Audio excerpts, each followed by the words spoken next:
ఈ డిక్లరేషన్ అన్ని కూడా కాంగ్రెస్ పార్టీ ఎన్నికల ముందు ప్రకటించబడ్డ పుస్తకాన్ని మీరు ఒకసారి మొత్తం చదవండి. దాంట్లో ఇచ్చిన హామీలు ఏందో, ఏ వర్గానికి ఆ వర్గం, ఏ జాతికి ఆ జాతి మీరు అనాలిసిస్ చేసుకోమని చెప్పుకుంటున్నాం.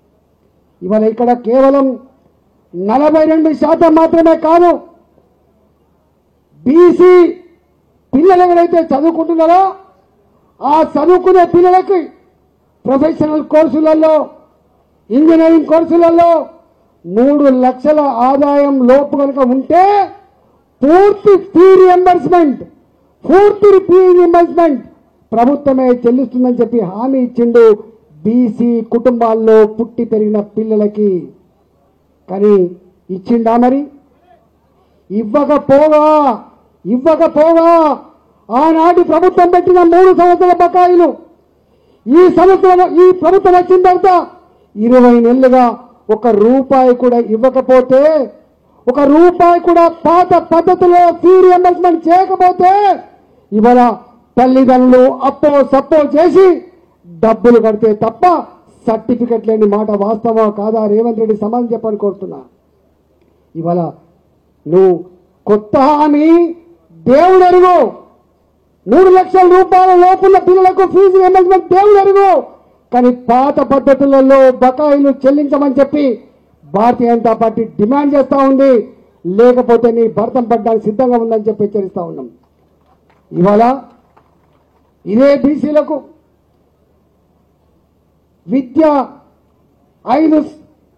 విద్యలో 5 లక్షల రూపాయల వరకు ఇలా విద్యా హక్కు కార్డు ఇస్తా అని చెప్పిండు.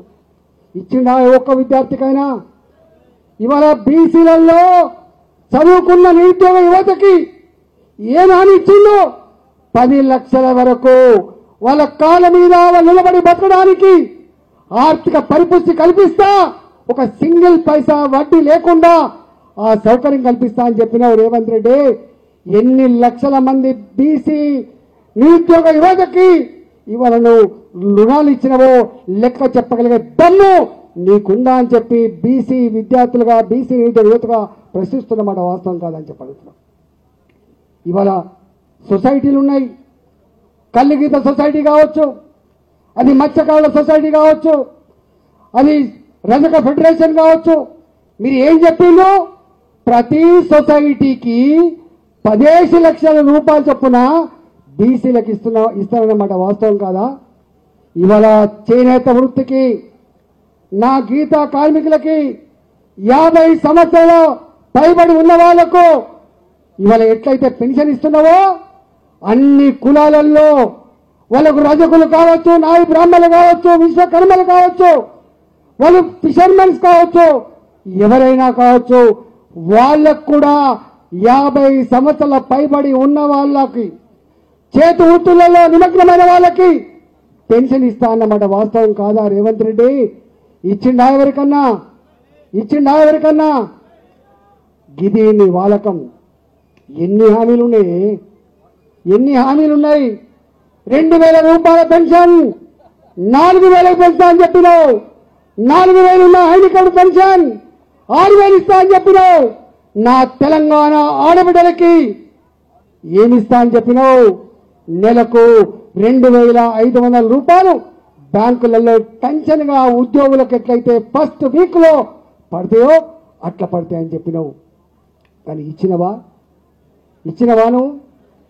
ఇవాళ రైతులకే కాదు, కేవలం సొంత రైతులకే కాదు, నువ్వు 12,000 రూపాయలు ఇవ్వడానికే ఎలకల పడ్డావు కదా. 15,000 రూపాయలు ఇస్తా అని చెప్పినావు. కౌలు రైతాంగానికి 12,000 రూపాయలు ఇస్తా అని చెప్పినావు. రైతుల దగ్గర పనిచేసేటువంటి వ్యవసాయ కూలీలకు 12,000 రూపాయలు ఇస్తా అని చెప్పినావు. నా ఆటో డ్రైవర్లకి 12,000 రూపాయలు సంవత్సరానికి ఇస్తా అని చెప్పినావు. ఇవాళ నీ హామీ అమలు కాకపోతే నా తెలంగాణ ప్రాంతంలో 100 మంది ఆటో డ్రైవర్లు ఉపాధి కరువై కుటుంబాన్ని పోషించలేక ఉత్తరాలు పెట్టి నన్ను క్షమించమని చెప్పి చచ్చిపోతున్నమాట వాస్తవం కాదా రేవంత్ రెడ్డి అని చెప్పి అడుగుతా ఉన్నాను. ఈ పనులు చేసే వాళ్ళంతా కూడా ఎస్సీలుగా ఉన్నవాళ్ళు, ఎస్టీలుగా ఉన్నవాళ్ళు, బీసీలుగా ఉన్న వాళ్ళం ఉన్నమాట వాస్తవం కాదా అని చెప్పి అడుగుతున్నాం. నీకు తెలియదా ఇవాళ రిజర్వేషన్ మీద నువ్వు భూసా వెంకటేశ్వర్ గారు కమిషన్ వేసినావు చెప్పినావు. ఎవరితో చేయించినావు నువ్వు లెక్కలు? స్టాటిస్టిక్స్ డిపార్ట్మెంట్తో చేయించినావు. చట్టబద్ధత ఉంటుందా రేవంత్ రెడ్డి? ఎవరి చెవులో పువ్వు పెడుతున్నావు? ఎవరికి బుకాయించే ప్రయత్నం చేస్తున్నావు? బీసీలంటే తెలివిలేని వాళ్ళుగా భావిస్తున్నావా? ప్రతి గుడిసెలో ప్రతి బీసీ కుటుంబంలో ఇవాళ పిహెచ్డీలు చేసే వాళ్ళు ఉన్నారు, పీజీలు చేసే వాళ్ళు ఉన్నారు, ప్రొఫెషనల్ కోర్సులు చేసే వాళ్ళు ఉన్నారు. ఇవాళ ప్రతి విషయాన్ని క్షుణ్ణంగా